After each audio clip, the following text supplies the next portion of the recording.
Hello, friends. Welcome back to Reiki Crossroads and Connections, where we're exploring practices and pathways that support us in living a life that is grounded, spacious, and connected.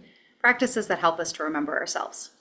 And we do this through conversations between a Reiki teacher and practitioners in realms of healing, of psychology, of art, of spirituality, of science, and many others, exploring the connections between these diverse practices to illuminate the healing pathways that humans have crafted for ourselves since we got here. Thank you so much for joining us. We're really glad to have you along for a few more steps of this journey. And today we get to talk with Nat Couropmitree about how self-sabotage is a form of self-protection and what folks can do about becoming free from self-sabotage, including the use of resistance release technique. I'm really excited about this conversation because self-sabotage is something that I have struggled with in a variety of ways. I've endeavored to understand for myself and have supported others in working through. And so I know that there's going to be something of value for so many of us in this conversation. So Nat, thank you so much for joining me today. Oh, Michaela, thank you so much for having me. I'm really delighted to be here. Yeah, me too. I'm looking forward to the conversation. And as we kind of settle into this space together and welcome our friends on YouTube into this space, I'd love to just share what I know about you already, what is on paper, and let that be our springboard to jump into this conversation. So, Nat, to begin with, I know that you are a multifaceted guide and you are a mentor to many people. You support ambitious professionals to heal self-sabotage so that they can deepen their self-trust. They can reclaim their joy and their energy, and they can succeed in their purpose. Beyond that professional mission, which is such a gift to the world. Thank you for doing that work. Thank you. You love to travel, you're a grandpa to two vibrant little ones, and you enjoy dancing Argentinian tango with your beloved wife, Olga.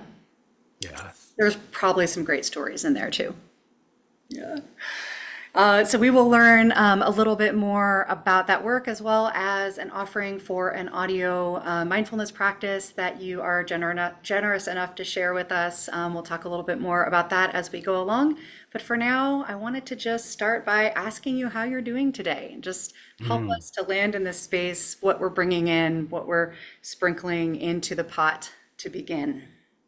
So how are you y- today? yeah, I'm doing well. This is my kind of like first. I was on vacation last week, so this is like my week of like reintegrating and getting back into kind of a work routine.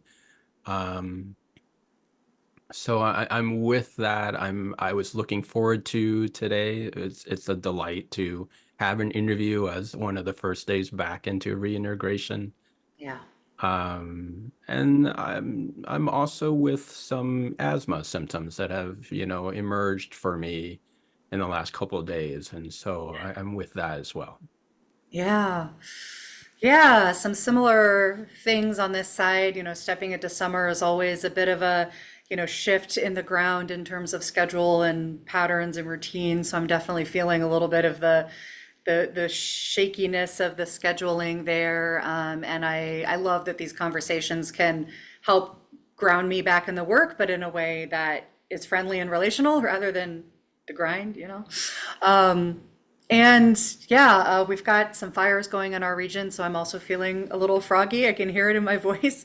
Mm, And, that always, in addition to just how that makes us feel when the air is not as clean as it should be, it just, creates that lingering concern. Our region has these fire cycles that have kicked up in the past decade as part of climate change, and it's something that's kind of always in the back of our mind, and especially in the midsummer when it's really active. So I'm mm, bringing a little bit of that into this space. And when I think about just the broad topic of self-sabotage, concern and worry and feeling kind of helpless around circumstances like that, certainly a factor that has impacted moments of self-sabotage for me. I'd love to just start by inviting you to just tell us, how you describe this concept of self-sabotage, which I imagine can mean different things to different people. So I'd love to just have you orient us to how you hold that term, how you relate to it, as our starting point. Yeah, it's a great question. So I guess I relate to self-sabotage as the ways that I use this term we lightly. It's not our conscious we. It's it's the way that a part of us gets in the way of what we want to do or what we want to have because it believes it's safer to not go there. Yeah. Yeah, there is a lot to unpack there, and yeah, a lot of points of connection around that definition, just as a starting point. So with that kind of perspective in mind, I'd love if you don't mind to invite you to talk a little bit about how you came to this as a point of focus for your work. And we all kind of have lives that are woven together from many threads, every moment in our life really coming together to bring us to wherever we are. And in any given moment, some of those threads might be top of mind, or they might be, something that is that we want to speak to or that we want to examine. So I'd love to just invite you to talk about some of the threads in your life that led you to focus on this work and then to develop techniques to support people in this. Yeah. Uh, You know, this focus on self-sabotage is a recent focus. Um, but if I look back through my life, my career as a coach, which is over 15 years, and then even prior to that into my college years, I could see that self-sabotage has always emerged. But I didn't know it was called that. I just thought that I had habits that needed to be fixed or, mindset or things like that. Those were my go-tos or, fixing myself through personal development, that mentality. Yeah. Um, but I can see even as far as like as I mentioned, college years where I would stress out I would procrastinate heavily in studying or writing articles, papers, and then I would get really sleepy. Mm, Um, and I would like, oh, I must need sleep, and I would just go to sleep and then wake up early, kind of that cycle of wait, get stressed out, sleep, and then, the 11th hour, get done what I could get done because there was a deadline. yes, very Um, applicable. and so there's that. And then I could see even my coaching career where maybe I picked topics that were more um, popular or mainstream as a way to hide behind of like, oh, I'm going to do this thing because now it seems more acceptable and it feels safer to talk about this versus maybe something that was more dear to me, but I didn't feel comfortable talking about, Mm, right? And then probably more recently, when I realized that, oh, this is my thing to talk about, was just having an idea of I want to record a video of this insight that just felt very alive for me. And then this kind of back and forth negotiation that happens where, oh, it's so easy. I could just record a video and post it. But no, let me like figure out the subtitles and which program do I use. And then, oh, come on, just post it already. And then this kind of back and forth of posted, oh, it doesn't feel right yet, it's uncomfortable. Maybe I should go eat something, or maybe I need a haircut, or like whatever it is, it's that in my body, there's a visceral discomfort, often a contraction and a sense of repelling of like, it's not time to do this now. Let's find something else to do. yeah. And so it made me see that, oh, I need to really look at this. this is not serving me. And some would say that like, well, it's just posting a video, but I mean, at the same time, it's not just, I mean, if it's coming up with just posting a video, if we're going to minimalize it like that, it's not a good thing, right? And I could, it shows up in previously having conversations with my wife, right? Avoiding confrontation. Um, I mean, it has run my life, and I've gotten to see it more clearly now, which is why it is my current focus. There is so much in there that is so familiar and relatable, and then described with such clarity in ways that I really appreciate. And that idea that like, oh, it's just posting a video, right? But like, what's the message in that part of us that is trying to keep us safe, right? We're going to be Hmm. public. People are going to see it. They're going to have opinions of us. They're going to Right. have objections. They're going to disagree. They're going to share it with other people. There's like this cascade of things when we take any action that makes us more available to the world. And, that part of ourself, as you said, that's just trying to keep us safe from all of that, will do whatever it has to do. And, I mean, that was a huge impediment just to starting this YouTube channel, right? That cycle of like, oh, I have to have the lighting right, and I have to like, oh, I need to, do my hair a particular way or whatever. And, I would have these moments of freedom where I would be like, I haven't taken a shower today, but there's this brilliant insight coming through because I'm out here watering the garden, and it's like it's this perfect moment, and like just turn on the camera and record it. Terrifying moments of freedom. But those layers, and then as you say, if it's coming through on something as, seemingly transactional as posting a video on social media, where else is it showing up? Yeah, In those more exactly. meaningful places. Yeah. Yeah, yeah, absolutely.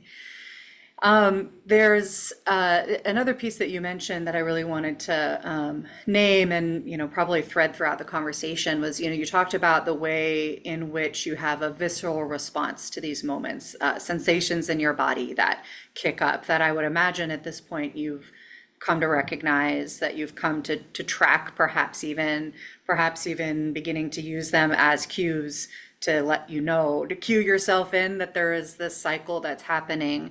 And I wonder if you could speak to that a little bit and in terms of working with other folks around this. It's something that I work with a lot, helping people identify, physiologically what happens when they are, experiencing something emotional or they're trying to break through something, and then being in relationship with those sensations in ways that help them be more savvy with navigating that.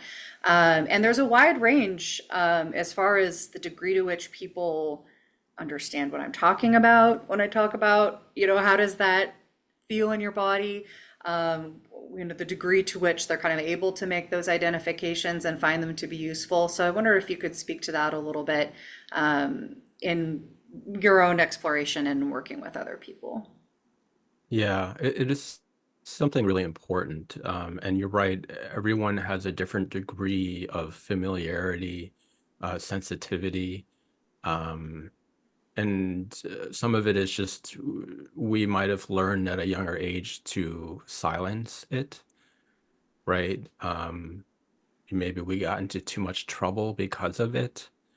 I mean, I think that our minds are very powerful in terms of what it allows us to experience and whatnot, what we shut off.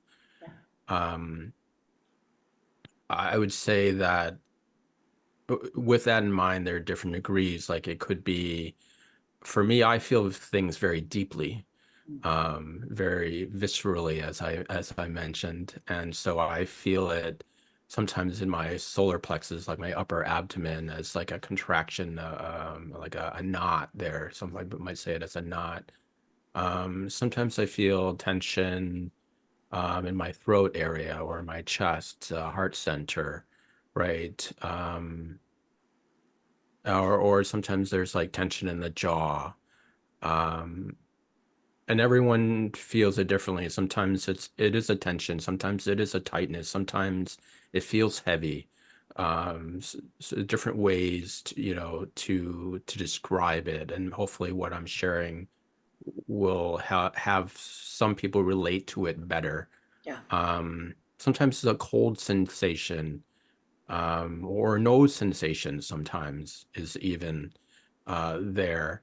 And it is a clue. It is it's kind of like warning signals in our car, right? If a check engine light comes on, sure, some of us are we've learned to tolerate it for a little bit and ignore it, and then some of us are maybe more sensitive to it and react right away and get it looked at, right? Again, we're on different spectrums and how we've been conditioned to be with the things that we feel, the alerts, the signals that show up in our life. Yeah. Um, I, I want to add another layer to this, and that is in society, we've we've definitely been conditioned to ignore our emotions. We've learned to make them bad and that they're not allowed. We've learned that, or we've conditioned to take on that belief. We're also conditioned to work through our pain, to ignore when we need self-care. So all of this plays into how we respond to self-sabotage, right? That protective mechanism that can show up as constriction, that can show up as tightness, that can show up as even um, like flu symptoms, or other disease that might show up in our body. It could be some version of self-sabotage. Um, Sometimes for me, it's brain fog, or like confusion, or sometimes like I'm with something and then it gets wiped and I'm like, wait, where did it go? I was just with this. And then the body is so good at what's that magic thing? Like sleight of hand sort of thing. Like, here it is and now it's not, right? So the I think the important part here is that I see these sensations as portals Mm. to our freedom. Um, that instead of ignoring or suppressing them, we get to be with them. And we get to meet them. This is a big part of my resistance release technique, is we get to meet ourselves, our humanity, we get to meet our sensations and discomfort from a place of loving kindness. Um, because if we meet ourselves from a place of judgment and criticism, that part of ourselves that's trying to keep us safe puts up the shields even more and says, okay, it doesn't feel safe here. I must need more protection. But if it is allowed to be, and is met with love, and is met with, um, you could do whatever you want. You could put up the shields, you could put up, create a ruckus, and I'm still going to be here with you in all that you're being, in all that you're doing. Something happens, it shifts, Yeah. that energy gets released. And this thing of like being with that I talk about, being present with all the discomfort, Mm. there is no, I tell people, this is not a time to try to shift the energy. This is not a time to try to divert your attention or be positive. No, this is a time to be fully present with all that you're feeling. And also know that in this very moment, you're okay. Right. Right. And that is what changes things. Yeah. Yeah. There's so much in there. To also emphasize the society piece. You know, we're a very cerebral society. We're very mind focused. We're very much rewarded for prowess of the mind, for being able to solve problems and think on our feet and make decisions and have knowledge. And that's all amazing capacities that we have. But, it's so out of balance, generally speaking, in how we tend to be socialized that we don't learn about the wisdom and the knowledge and the capacity that we have in these other places. The emotional system, certainly, we at least know about the emotions, right? But as you say, they tend to be, we tend to be encouraged to suppress them, keep them in a nice, tidy range, acceptable range. There's some that are good, there's some that are bad. We want to avoid the bad ones. And then the wisdom of the body is just often not even in the conversation. And certainly not the ways in which these aspects of ourself are actually, in collaboration with each other and intended and meant to be integrated inside of our experience so that they can all be bringing their magic in the same space. And so, to really have a practice that fronts, that leads with the body and the emotional system, and then allowing the mind to come along and understand it and make meaning of it, is such a powerful inversion. And the presentation that our sensations are a portal to freedom is, first of all, such a powerful statement and feels absolutely true. As you said it, it was like goosebumps. I'm like, yes, that's absolutely accurate. And allowing those sensations to put us in deeper relationship with ourself and with our capacities, and to this framing of this part of ourself that's causing the constriction or the knot or the sleepiness, the brain fog. I would imagine that whatever sensations a person tends towards, there's a range of them, but at least what I've noticed in myself and in people that I work with, there tends to be a correlation with the place we tend to go in our trauma responses around, even the foundational fight, flight, or freeze responses. I tend to be a freezing person. And so my self-sabotage does tend towards brain fog and, hypoarousal and kind of shutting down mental capacity when I'm needing to be in that protective space.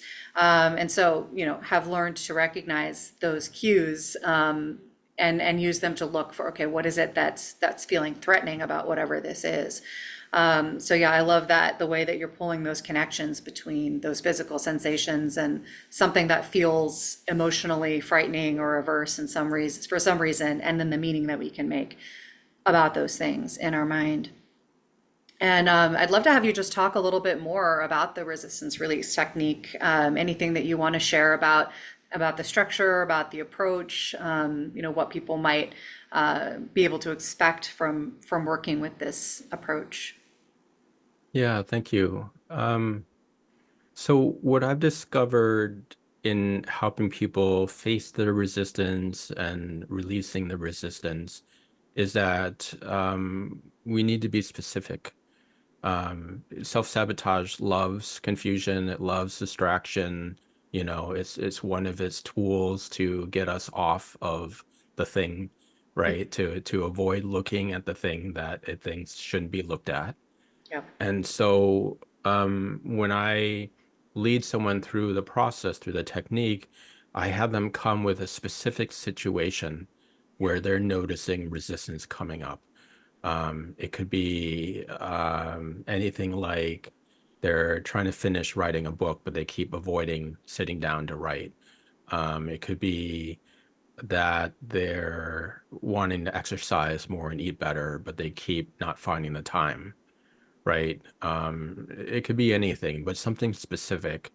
And then in my process, I have them identify a specific archetype um, to again narrow down or zone into hone into what specific behaviors or beliefs does this part of them um, engage in, right? So like one of the archetypes would be like a perfectionist, and the perfectionist loves or likes to get things right and is afraid of getting things wrong.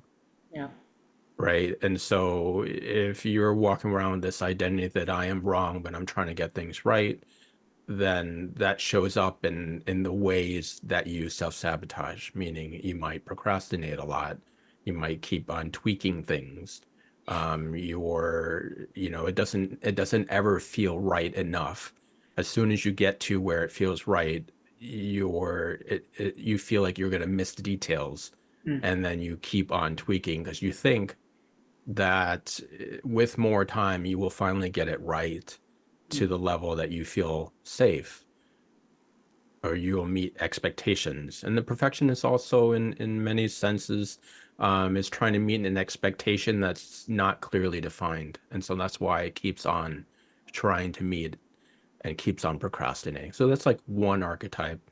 Um, Quickly name the other ones. There's the overgiver, the prover, the no-needer, and the sacrificer. Mm. And I'll talk a little bit about the no-needer. That's a popular one. The no-needer believes that it needs to be strong. It can't be vulnerable. It can't have needs, that other people's needs are more important. Yeah. Um, the no-needer doesn't like to be vulnerable, doesn't like to be emotional. It has trouble asking for help, trouble receiving help when freely given. Um, and so like this type might not have time for themselves because they're always taking care of other people, and it's socially acceptable, right? And so it's so easy to hide behind that. It says, well, so and so needs me. So that's the other thing about the self-sabotage, is that often the behaviors we engage in are socially acceptable or familial acceptable, right? Is what we learn, like, oh, sure, this is what I do as a caretaker, or as a mom, or as a parent, or these are the roles that I learned. These are the roles that I was valued for.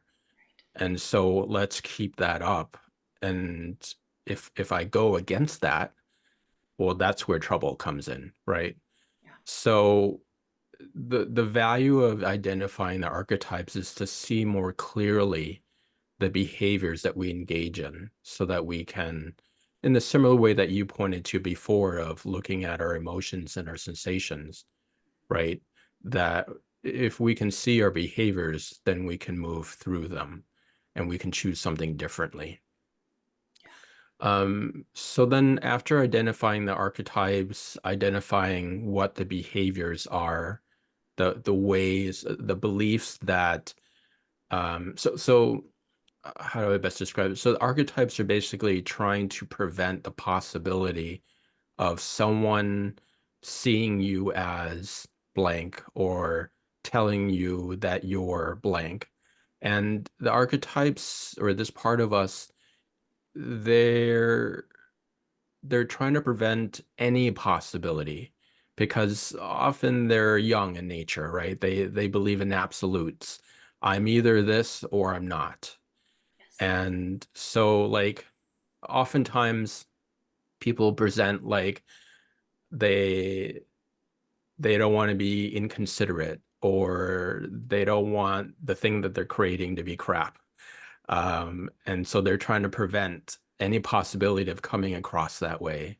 And that's that kind of perpetual, incessant, always protecting out of the possibility, right? Yeah. After we name that, then that next part, the next step is to be with.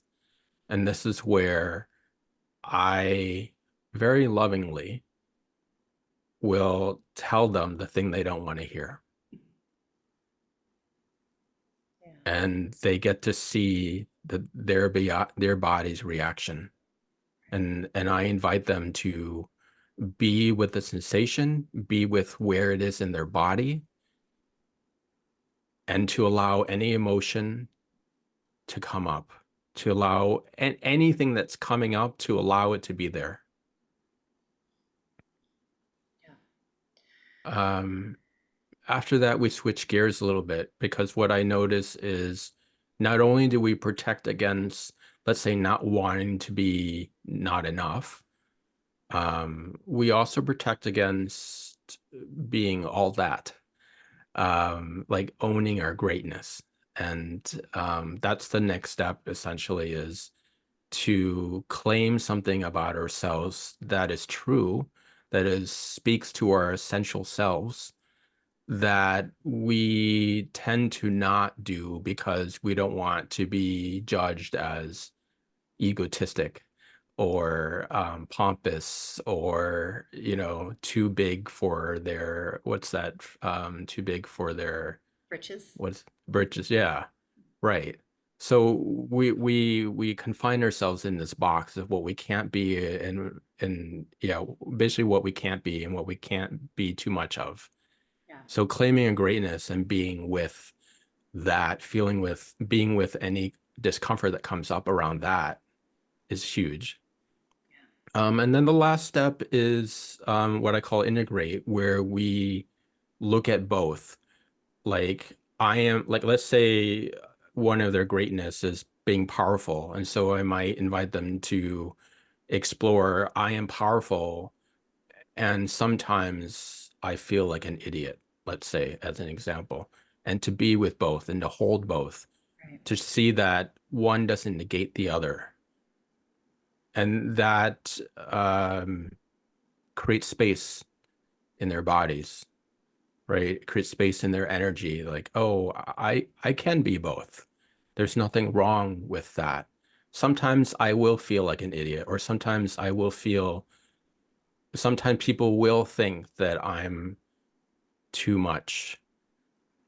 And there's nothing I can do about that. But if I can feel okay with it in my body, that changes my experience. And the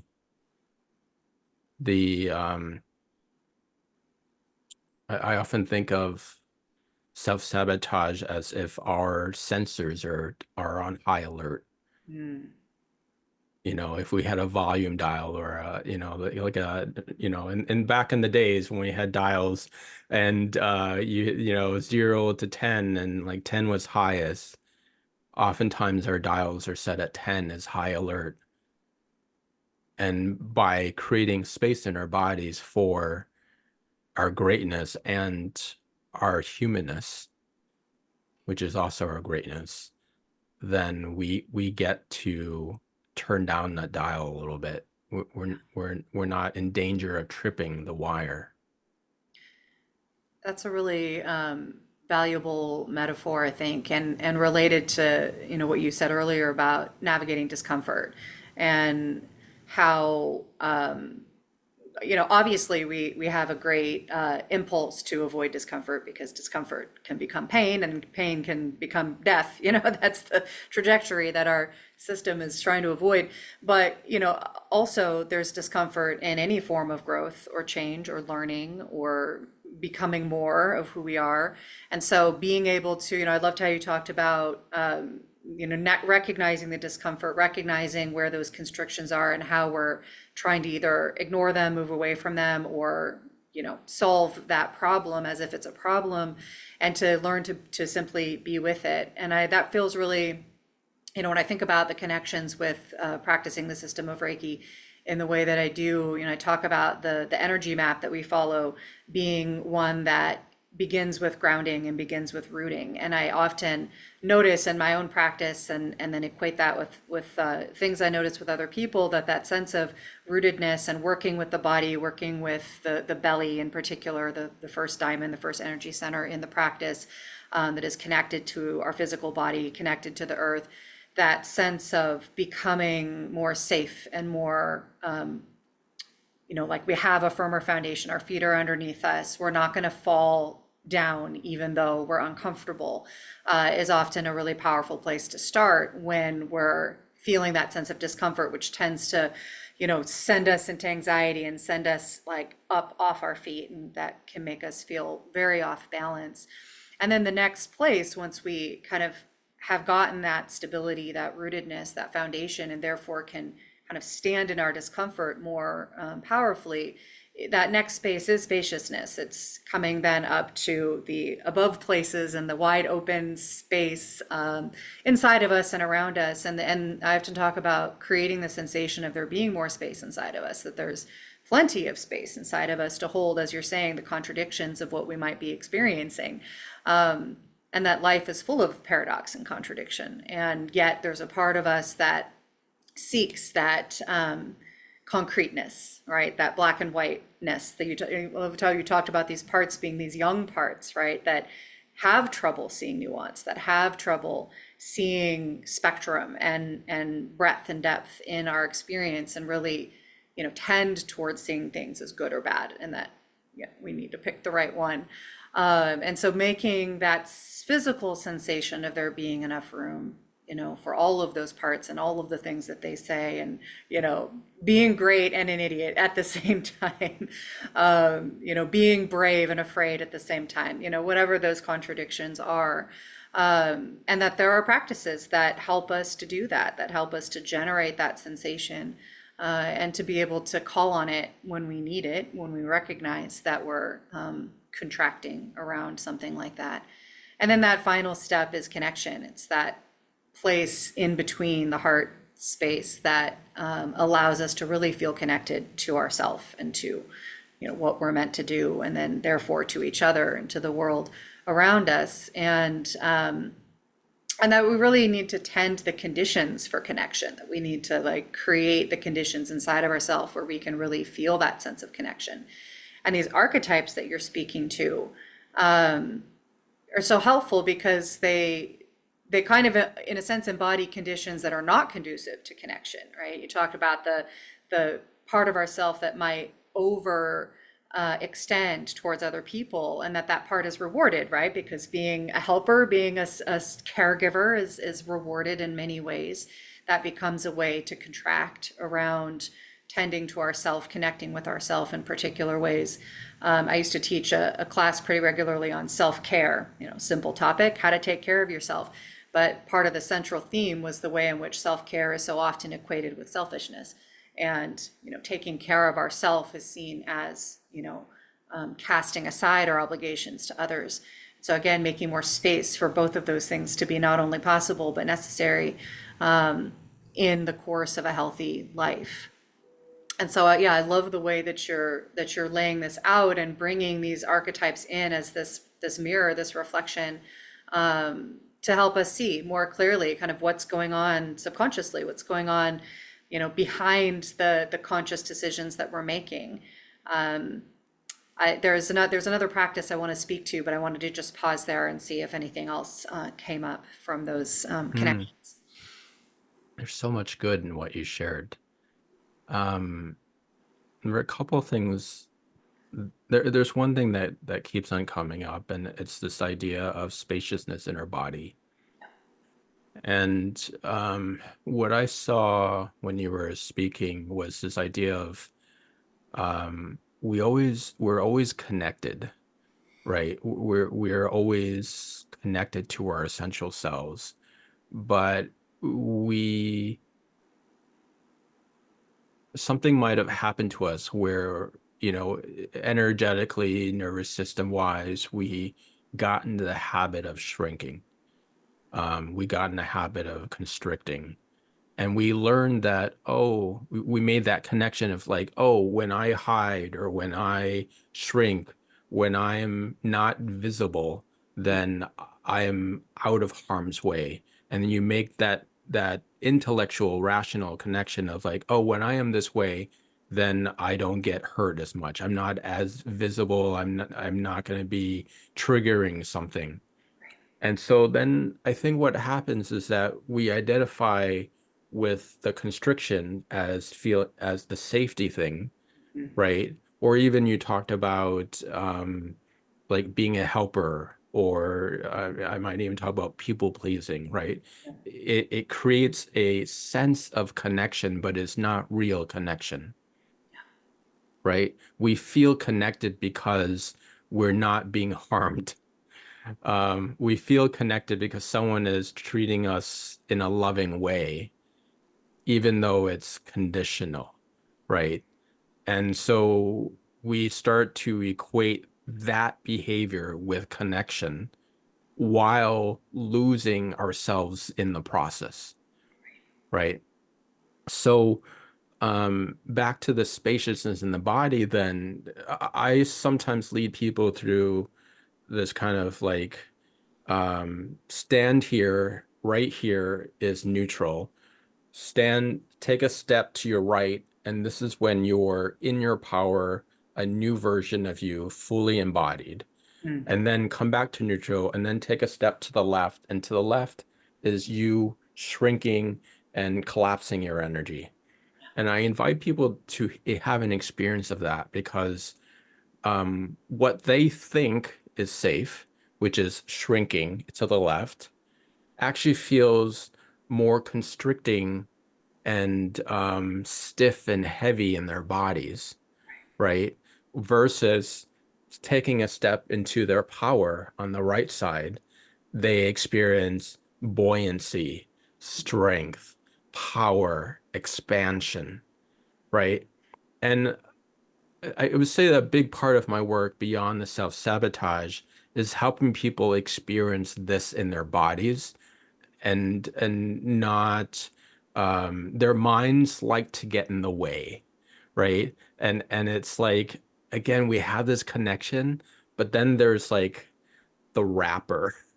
um uh, Actually, the other image that came up is like the overhead projectors. I don't know if some of your listeners are maybe too young. I don't know.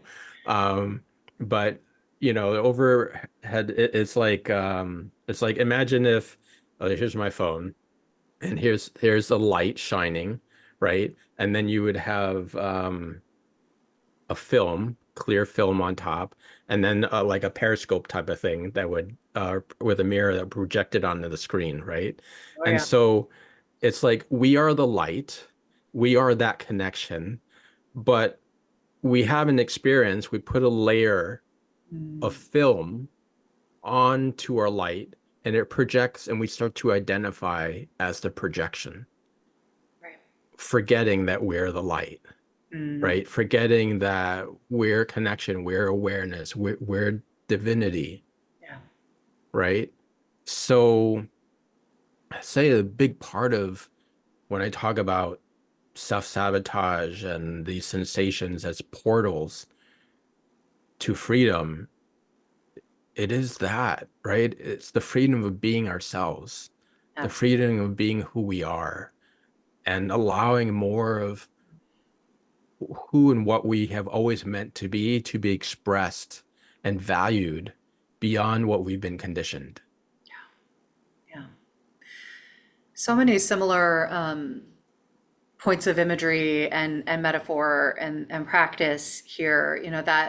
That metaphor of our essential self as light, is very present within the system of Reiki, which builds on a foundation of Japanese Buddhism. And we often, the foundational meditative practice within that system has us, bring our attention down into that first energy center, the first diamond in our belly, and imagine this spark of pure, clear light that's always there, that's always present, that's always whole and perfectly clear. And then we cover it up with distractions and our experiences and these contractions and these parts of ourself that are trying to keep us safe and all of these hurts and beliefs and values and the things that are naturally accumulated throughout a lifetime. And not to make those things wrong, right? Not to say it's wrong to have beliefs, it's wrong to have responses to pain, it's wrong to have a value system, but bringing that awareness to and a sense of choice, which feels really related to that portals of freedom concept, that when we're more aware of where these things came from, where these beliefs, values, responses, impulses, desires, aversions, where they came from, why they came to be in our lifetime, and how they impact all of these aspects of ourself you've been speaking to, then we can make a more conscious choice about which ones we want to bring forward. And as we do that more and more from that place of spaciousness, from that place of clarity, we're going to be naturally making choices that are more aligned with that center, with that light, with that essence that is less and less the projection and more that original source. And the, the good news is that that source is always present. It doesn't go away, Yeah. right? It doesn't leave us because we get distracted or hurt or we forget about it, right? It's the practices in remembering that it's there and knowing that we can go to it and having systems of practice that we've been in frequently enough when we're okay, so that we have the habit of reaching for them when we're not okay. Because I know that I noticed in my practice early on, I would know, these things to do to bring myself more into this balanced space. And then I would get activated somehow. I'd get upset. I'd get in a difficult conversation or whatever. I'd get angry, get afraid, and I would forget to do the thing, that I knew how to do. And so, coming back to that place of compassion for that, forgetting, and then, okay, so I need to practice this more when I'm okay, so that it's more natural to me when I'm not okay, and when I'm going into that fearful place. And so, having a coach, having a guide to kind of help bring us back to that center. I loved that practice that you described of kind of embodying neutral and then embodying constricted, embodying expanded and powerful. I do a similar thing and have people kind of make the shape of those things, right? What is the shape of your Hmm. constriction? What is the shape of your Hmm. expansion? And as you say, just that it becomes so crystal clear when we let our body show us these things that we aren't conscious of in our day to day. And that becomes a very powerful place to return to, right? Because like when we're conscious, like, well, what is the shape of when I'm trying to make myself small so that I can be safe? And then we do that, then the next time we have that experience, we're gonna feel, oh, my shoulders curl in when I'm feeling, Hmm. oh, there they go. So yeah, so powerful. Yeah. The other practice that was in my mind as you were talking is a totally different practice from Reiki, but that gets us to similar place, which is a practice called soul collage that I've been practicing for about 15 years or so. And it is all related to identifying these parts and finding those aspects of ourself that are kind of running the script in the background of our subconscious, and making images of them, creating small collages, making cards basically that represent those pieces, bringing them to the front of our consciousness by giving them a form, giving them a voice, giving them agency to speak and tell us what they're up to and what they need. And then coming to understand that, that voice is just one voice of many voices. It's not the only one. It's not the one I have to listen to, but it has something important to say. And when the very first card that I ever made after learning this process, I sat down to make my card, my first card, and I was like, I'm gonna make my like shiny, powerful goddess artist self. That's the card I'm gonna make, because that was the one I wanted to feel at that moment. And I tried and I tried and I pulled all of these images, and I couldn't make them come together in something that felt right. And I was like struggling with it for like an hour. And I had pulled out this like picture of this like frumpy little guy. It was like a painting of this like guy in a suit that was all wrinkly, and he had no face, and he was like kind of stuck in a chair, like all hunched over. It's the ugliest thing I'd ever seen, but I had pulled it out for some reason, and it kept coming to the surface of my pile. And finally, I'm like, fine, I will use you.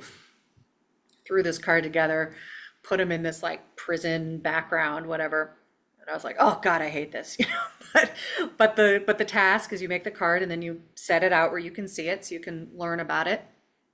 And the next morning, I woke up with this like constriction in my stomach. I was all upset. It was all uncomfortable because I had a budget meeting with my boss that day, and I was terrified of it. I knew I was going to ask for an increase in my budget, and everything in me was like, don't do it. You're going to die if you ask for this increase in your budget. He's going to say no, and he's going to know you're a fraud. He's going to fire you, and you're going to die. And I look over at this card of this frumpy little guy, and I just say out loud, I am your imposter syndrome. And don't ask for that budget increase. Like, I'm begging you, like, just stay home, call in sick today, like, don't go. And it was such this revelation that like, oh, this constriction in my tummy, this this upset that I'm feeling in my body is that guy.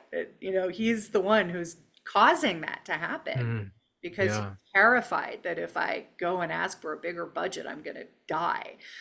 And I just had so much compassion for that part of myself in that moment. Like, oh, you're doing your very best to keep me safe. And it's such a problem right now. Like, it's so in the way of what needs to happen. And just kind of sitting down with that part of myself and saying, hey, it's going to be all right. I got this. I have good reasons to ask for my budget increase. It's going to be fine. And it was. Um, it immediately settled that disquiet in my body, immediately calmed down that constriction in my belly and, gave me this point of reference for that part of myself that I wasn't particularly aware of. So, yeah, these practices that allow us to bring awareness and consciousness to parts of ourself that are truly running our behavior quite without our awareness is so important and special, really. Yeah. Yeah, absolutely. I mean, you pointed to earlier about how, socially we've conditioned to be intellectual and, to rely on that. And it's the mind, that rational mind, that's getting in the way right now with the things that we really need to pay attention to.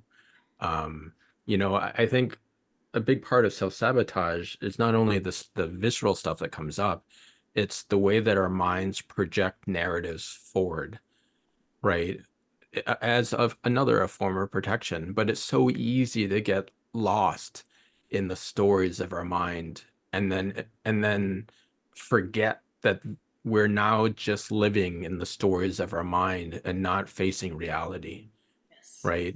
I mean, I am a master. I've been a master of this, of like, seeing something that I don't like, or seeing something that I think I won't like, and then already coming up with the solution in my mind, and then responding to the solution in my mind, and I'm off and running in my mind, Mhm. feeling all the feelings of something that is not current. Right. And I think that's one of the values of being in our bodies and facing what we're feeling in our bodies, is that it's present moment experience. Right. And Yes. that's why we make a difference there, because it's present moment. And then we can see that, oh yeah, my mind created this story, projected it forward, and it says that if I do this thing, like your situation, if I ask for a budget increase, then I will be rejected, or I will face disappointment, or I will face criticism. Whatever the mind is projecting forward, that is based on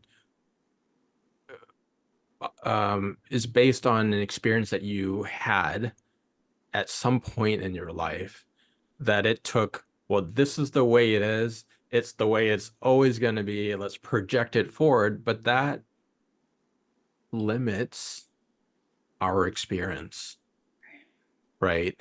And I loved that you were able to meet that part of you with compassion, because that part of you doesn't know that you're a grown adult with more capacity and authority and agency, Yeah. right? That part of you is like, oh yeah, little old Michaela who didn't have any autonomy, brought something up to mom or dad and then was told you were wrong, or Right. whatever the situation was. So that part of you, brilliant in coping and getting your needs met, doesn't serve who you are now. And so I love it. I love that, um that there are all these other modalities to meet those part of ourselves that want to be voiced. And it gives us it softens our self-hatred around those things, Hmm. because when we do this kind of shadowy work and we're willing to look at the parts of ourself that we haven't been willing to look at before, and we meet them and they tell us what they're about and why they're there and what they're trying to do, more and more what I have found is that none of them are bad. None of them are wrong. Right. None of Right. them are evil. None of them are bad. I mean, I've made cards for my lying self. I've made cards for my codependent parenting self, cards for like despicable parts of myself, at least parts that I would have identified that way in the past. And each one of them, I'm like, okay, I understand where you're coming from. I understand why you do that. Let's try a different, like, let me introduce you to this other part of myself that can do this a different way. And none of them are bad. They all Right. have the strategy that they have for the reason that that mattered at the time that that part formed, and they're doing the rest. And so when Yeah. I can meet that with compassion, and I can meet the parts of the people that I work with with compassion the way that you do, then those parts like calm down a little bit, right? Because not only am I, that part is like I'm trying my best to like accomplish a goal, and then I'm also being regarded as despicable by my whole self. There's the layers of constriction and of pain that that causes when we regard ourselves that way. Get can get At least that can get released in that moment, and then we can do the work to work with that part of ourselves and learn different strategies. And that work might take quite a while, but if we soften our relationship with those parts, it gets us a long way. And obviously, there's impacts in our own life for that. Certainly that improves our own ability to function and to stand in our purpose and be in good relationship with ourselves and others. But it also matters out into the world because these the way that we use projections, as you were just describing so clearly, the way that we will create a scenario based on data that's coming, based on perceptions that we have, based on how we have categorized other people or other situations, and then create these scenarios and then play them out and have the feelings as if they're true when they are not actually happening. I mean, how many conflicts in the world are rooted in that? Hmm. How much hatred towards other people because they're different than us is rooted in that form of mental projection and storytelling, and then feeling as if the story is true and then acting on those feelings. Yeah. And so this work, it's like it unquestionably improves our own lives, and it unquestionably improves the ripples out into the world. And that piece, I think, like we don't have to go into it with that intention, right? It's perfectly wonderful for people to focus on benefiting their own life. But I do think it's important to hold that kind of other layer of context, that when we change in these ways and when we show up as more ourself and when we're more compassionate with ourselves and others, and we feel like there's more room for contradiction, and which means differences of opinions, there's more room for that. We feel more connected to each other. When we walk through the world in that way, we make different choices about how we behave, and we are more likely to stand up for other people making those similar kinds of choices. So just wanted to name that piece. Yeah, that's beautiful. It's so true. I think about the things that divide us, the topics that divide us, um, and I think about friends that that are good friends, but I know nothing about their politics. I know nothing about their views that are important to them. And there's probably things that we don't agree on. Um, but it doesn't mean that they become a bad person, right? We just have a disagreement. But I believe for the most part that things can coexist. Um, that like you said, if I'm more compassionate to myself and I can see that I can be powerful and yet I can feel weak. I can be smart and sometimes feel dumb, right? Like if this is possible, then yeah, we create more space for other people to accept people in how they are, in their um I forget what word you use, but the opposites, the can't think of the word Remember now. either. Yeah. Yeah, I'm trying to think of it and I can't think of it. But yeah, like the more that we accept ourselves, the more accepting we are of other people. The more that we embrace our own differences, the more that we can embrace others, and vice versa. I sometimes get in the habit of being more considerate of other people than I am of myself. Mm, And that's something that, I've been conditioned into and something that I work on. Um, but I started to see like, oh, okay, I can be considerate of myself here and less considerate of other people. right. I think that's a possibility too, right? If I could do it the other way, then why not? Why not flip it? Why not take care of myself and prioritize myself? I think, like you say, I don't. I think that there are people out there that care a lot about other people and serving the world and making a difference, and I'm all for that. And I think some of those people don't take care of themselves well. And I do wonder what would happen if more of us took care of ourselves and allowed the ripple effect to, because it would change our experience of the world, and then it would change our actions, and we would see people differently as well. Yeah. So yeah, I'm curious about that.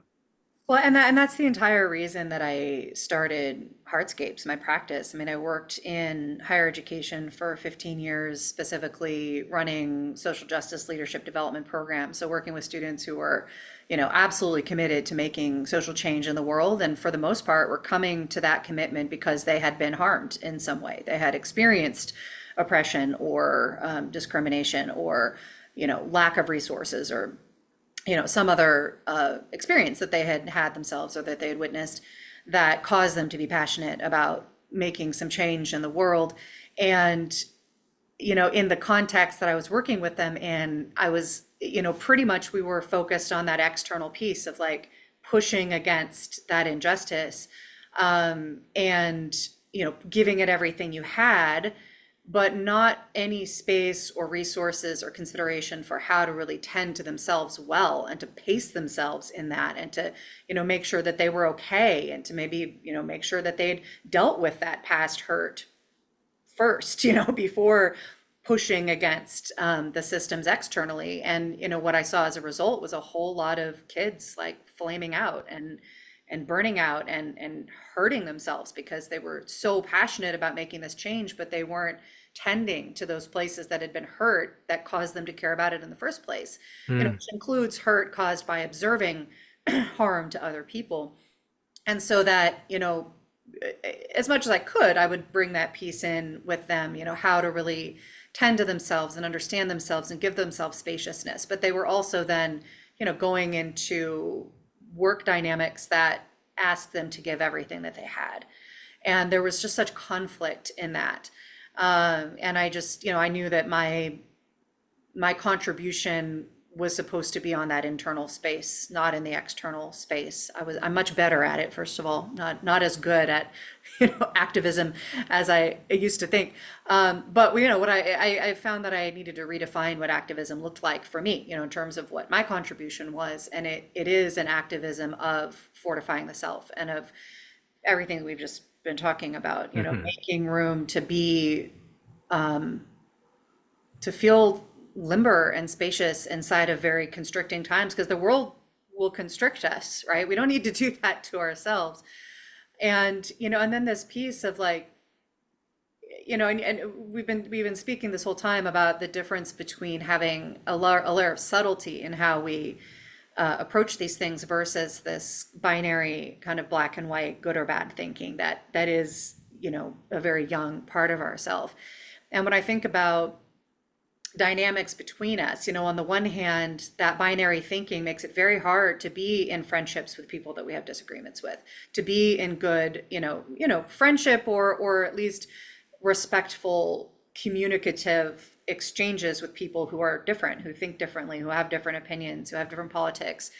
And then, I mean, living much of my life, at least my early adulthood that way, I am very aware of how much connection I missed and how many opportunities to really actually share what my values and what mattered to me in a meaningful way with people who didn't share them, and then to receive that from them, right? To be able to then hear, well, this is why I value something a little bit different. Oftentimes seeing that like at the heart, like we care about the same thing. It's more the strategies of how we get there that is where we differ. On the other side of that, so this work making more space for that, more space for relationship, even inside of disagreement and bridging difference. On the other side of that, that point of being able to tend to ourselves and to center our own needs, as you were just speaking to, allows us to discern, when is my difference of opinion with this person actually about like fundamental safety? Like, is this person disagreeing about things that seem to actually be a position that might cause harm to myself or to other people? And do I have to then stay in this, or can I say, this is not good for me to be in this relationship? Like, it's actually not good for me to be in relationship with somebody who advocates for policies that could harm me or somebody that I love. And so as part of my, caring for myself and centering and being in my power and, being my true self, I am going to end this relationship. And I'm going to do that with compassion and respect and kindness, right? Mm, And we do all of that at the same time, right? yeah. Be in the relationship, have those difficult conversations, discern when it's time to, end that relationship and do that kindly. Like these are capacities that, again, change the way that we interact with each other and change the world when we do it consistently, whether or not that's our intention, right? Because we can stay with the intention of being our true self and being in compassion and kindness with ourselves, extending that to others, and we don't have to go any further than that. But we can also be aware that nevertheless it does ripple out into the world in ways that matter. Yeah, I want to say something else to that because, in my work and helping people become aware of their self-sabotage, I noticed something that happens where, um, give an example of like, I gave the example of the perfectionist, someone that wants to be right, afraid of being wrong. And their tuner is set on high alert. So part of preserving that identity, what happens is we judge other people, um, and we see them as like if they're doing something that is out of our familiar zone, what we consider safe for us to be in. If someone is acting beyond that, we tend to judge them as, oh, they're wrong. Right. um, because it goes against the identity that we've set for ourselves. Um, but sometimes that will flip as well. And so it's sometimes difficult to see the truth of what is actually occurring because we're seeing it through the filter of our own learned identity, Yeah, right? The absolutely. same for like, there's a sacrificer archetype, which is it has learned that it is too much or what it wants is too much.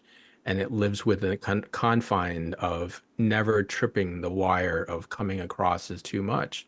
But Yeah. it will also then judge other people as being too much if it feels uncomfortable for them, right? Too outspoken, too asking for too much, because it goes against what feels comfortable in our own bodies. So then can we know for real, like what we're standing for? Did they really go too much, or is it just too much for us? Right. Yeah, that level of discernment is so important and is so difficult to have without doing some form of investigation like this. Yeah. Yeah. Yeah. Well, we could obviously talk about this for a long time. There is a few more threads that I wanted to pull on, but I also want to be respectful of time. And so we'll perhaps leave a few questions just lingering, right? Just to be in the mystery with folks and inside of my own continuing thought process about this conversation. And I'd love to just invite you to share a little bit about how folks can get in touch with you, and about the meditation that you offered to share with folks. Yeah, thank you, Michaela. And again, thank you for this conversation. It's really a real big joy to explore all these threads and dive into some new ones. So people can find me, first of all, through the free meditation.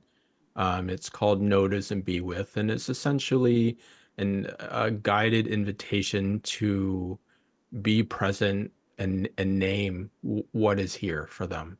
To basically get out of their heads and start feeling the sensations and noticing what the thoughts are. So it served me well, and this is why I'm sharing it with other people. They can go to inquisitivejourneys.com/be with to access that. And then my website is inquisitivejourneys.com, and they can find me there as well. Awesome. And of course, those links will be down below in this video description, and highly recommend that you work with that meditation. It's a really powerful one. And so, Nat, I'd love to just end by asking you one last question, which is, what is something that is bringing you joy these days? Hmm. Wow. So many things. The thing that popped in my head was this new purchase. It's kind of like a slack line on a board. Nice. Um, it's called a gib board. It's I like taking breaks from sitting at the desk and trying to balance on the mini slack line thing. Nice. Um, it's a challenge, and it helps me be in my body more as well. So that's a thing that's bringing me joy lately. I love it. That sounds really cool. Gosh, in this moment, I am noticing I'm noticing the artwork on my walls right now, bringing me joy. And it's something that comes in and out of my consciousness, but part of my own like process of coming back to myself involved like completely redesigning the way that my home looked, and like allowing more of my personality to be present in the kind of public facing spaces of my home, which seems obvious, right? You put stuff you like on the walls of your house, but I became aware that there was a part of me that was like, yeah, but not that. Like, don't let people see that part. Mm, Like don't put that weird stuff up. Like keep it in a certain box. And so yeah, there's this process of like, if I love it, then it gets to be here, and it's just standing out to me because I'm in my living room today instead of my studio. So I'm appreciating noticing that part of me that needed to censor how I express myself is softened, and feeling joyful about that. Yeah. lovely. Love it. Lovely. Well, friends, thank you so much for coming along this journey. I'm sure there's been something in here for you. I really invite you to think about what has had the most heart and meaning for you in this conversation. Share it with us in the comments down below. Any questions that have come up, any experiences that have resonated with you from your own time on this earth. And I hope that something from this conversation has been nourishing for you. As you go into the rest of your day, whatever your day holds for you, may you be deeply provisioned for it. Thank you so much for being with us. Until next time, we love you. Goodbye.